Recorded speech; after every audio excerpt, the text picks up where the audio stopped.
My name is Alessandro Chiastra. I was born and raised in Denver, Colorado, but my family moved here 3 years before I was born from Italy.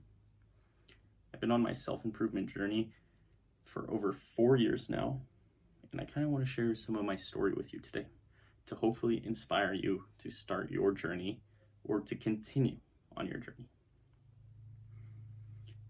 When I was very young, I was diagnosed with a peanut allergy after I had an allergic reaction to a Reese's Pieces when I was in kindergarten. Terrified my family and set the stage for a difficult relationship with food. When I turned 12, I was diagnosed with celiac disease, chronic illness, meaning that my body does not process gluten, which is difficult for an Italian. I mean, no pizza, no pasta. That was incredibly hard, and that only added another complication to my relationship with food. Also at the age of 12, because some of these medical conditions, they started to affect me mentally. I was going to a therapist. I was spending lots of time in and out of Children's Hospital, Colorado. I was very weak. I was anemic. Do not wish those conditions on anybody. But they were some of the greatest teachers of self-improvement. I went through all sorts of procedures and different medications and even surgeries. And really the only thing that helped me come out of that deep depression and that anemic state was focusing on what was under my control and improving myself through first fitness, then a healthy diet, and then educating myself on the type of person I wanted to become. A few years after I was diagnosed with celiac disease, I was diagnosed with an autoimmune disorder called eosinophilic esophagitis, or EOE, another food-related disease, and it felt like the world was just against me. And maybe it was at the time, but I genuinely believe that you can take back control by taking the actions that are going to improve you regardless. Now, I had lots of help from the team at Children's Hospital, Colorado. And at this point in time, I was a young teenager entering high school. And navigating this social dynamic of someone that you can't necessarily share a meal with because of all my food limitations was difficult. I was genuinely casted as an outsider, which is okay, but it was difficult.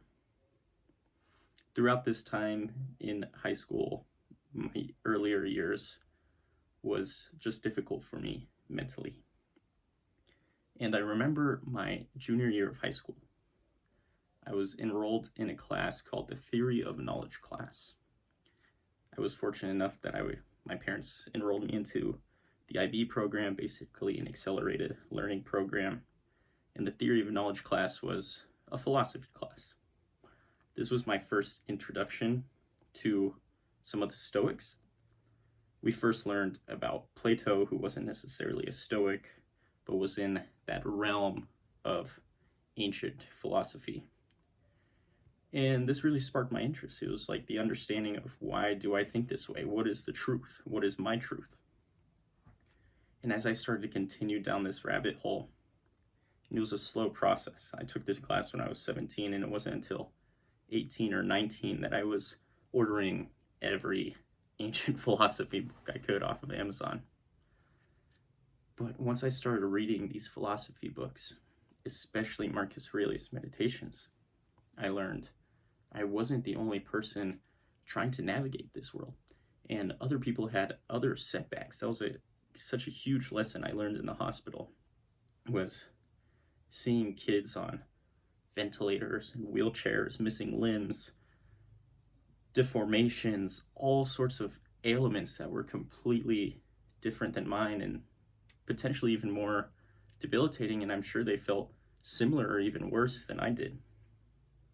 And it was from that point forward I decided to take back control of what actions I had. And it's been a difficult process. There's times where I go back to that old mindset of, why did this happen to me? But for a majority of the time now, as I continue to educate myself and learn more and more about self-improvement, I realized I've had full control this whole time. And those lessons that I learned, the price was years of pain and struggle, but taught me some very valuable lessons that other kids at my age weren't learning. Delayed gratification. When I was first diagnosed with celiac disease, having to not eat pasta anymore. As an Italian, are you kidding me? And I had to learn to just not eat anymore. I had to change my diet, and sometimes I would bounce back and I would eat a slice of pizza anyway, and I would feel terrible, awful. Eventually, the market started coming out with improved gluten-free products, and I can have pizza now, and gluten-free pizza, gluten-free pasta. There's tons of gluten-free products on the market, which is awesome. But I learned delayed gratification. I learned how to come out of this victim mentality that you see so much nowadays. And I learned the power of a growth mindset. That was the biggest lesson I learned.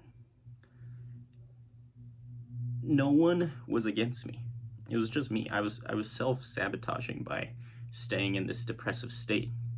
It's like, why did this happen to me? Why am I so unlucky? And it was the switch after reading these books and educating myself that I was able to pull myself out of that depression. I started my fitness journey in 2020, started going to the gym, started working out every single day. I wanted it so bad just to feel healthy and to feel fit, because it was the very thing that was withheld from me. And then in 2021, I compressed a disc in my spine, deadlifting. It's been the worst injury I've ever had in my life. Couldn't put my socks on anymore. I had no idea what I was doing, though, to be fair. Deadlifting can be dangerous if you don't know what you're doing. I just looked up online how to lose weight, because I was a little chubby kid after recovering from my anemia. It was like, don't eat as much, pick up heavy things, and run. So that's what I was doing. And quickly I was becoming fatigued, skinny, in a calorie deficit. Just watching other people in the commercial gym deadlift, which isn't the greatest way to learn. And I was deadlifting, not even a ton of weight, a few reps in. Spine gone. It was terrible. Couldn't put my socks on anymore. Went to 8 or 9 months of physical therapy. The doctors were recommending surgery. They wanted to pull out part of my spinal cord, shave off part of my spine, and shave off some of the compressed discs to put that back in. Told myself after a year, if it hadn't improved, I would get the surgery. I did 3 steroid injections. That didn't really change anything. Like I said, tons of physical therapy. That didn't really change anything. And after a year, I really made no progress. And I was like, shit, I do not want to get this surgery. I had met someone else that was my age and did that disc, L5-S1. He was like, bro, do not do the surgery. He was on crutches. He had just recently got out of surgery. He's like, I can't play football anymore because of the painkillers. I can't drive my car anymore because of the painkillers. Do not do the surgery. A little bit after this injury had happened, I'd gotten my first gym job in the first gym that I was working in. And I met a personal trainer there who had done the same disc, L5-S1, and was squatting like 500 pounds. I was like, bro, how? Like, teach me. How? Like, are you in pain doing this? And he gave me a book, The Back Mechanic by Dr. Stuart Miguel. And I started diving into it. I did not want to get this surgery. I wanted to try everything I could. Everything. I was not going to get that surgery. Started reading the book. That kind of led me down the learning curve of the potential career path of a personal trainer. I was speaking to a personal trainer. I was learning similar things to a personal trainer. Got my personal trainer certification shortly after. And it was about a 2-year rehabilitation process. It was tons of hours of the gym doing boring rehabilitation work, trying things that didn't feel good, things that did feel good. And one of the lessons from that is listening to your body and using pain as a guideline.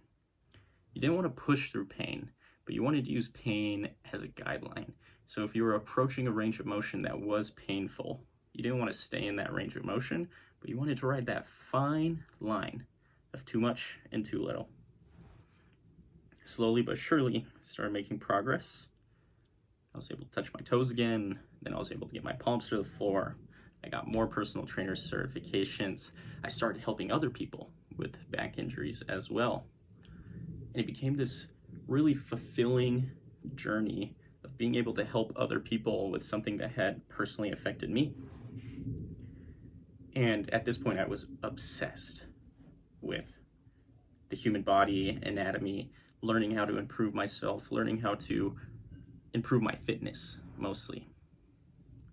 And this laid the foundation to wanting to help other people grow as well.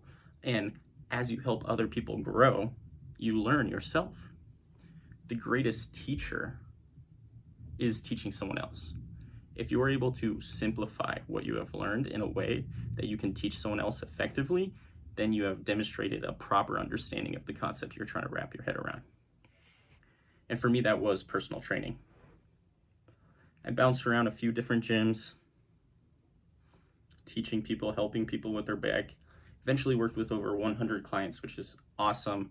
And all of them made some sort of progress. Whether I worked with them long-term or short-term, I was able to teach them something that they were able to keep forever, which was the most fulfilling thing I could do. And that's kind of led me to where I am today, is I know what my purpose is here, to serve other people, to help them grow, to help them improve. And by doing so, I improve myself. And that has been the most fulfilling journey to embark on, knowing that my purpose is defined and clear. But the journey was full of struggle and pain.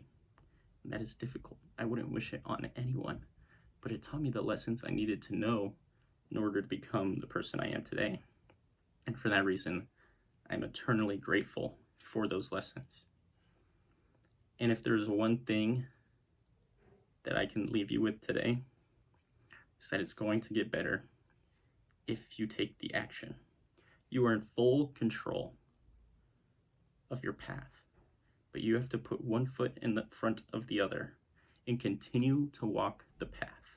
It will be difficult, it will be hard, it will be cold, it will be hot, but you have to keep moving forward. With that, I hope you continue on your self-improvement journey, and I will be right there with you on my own.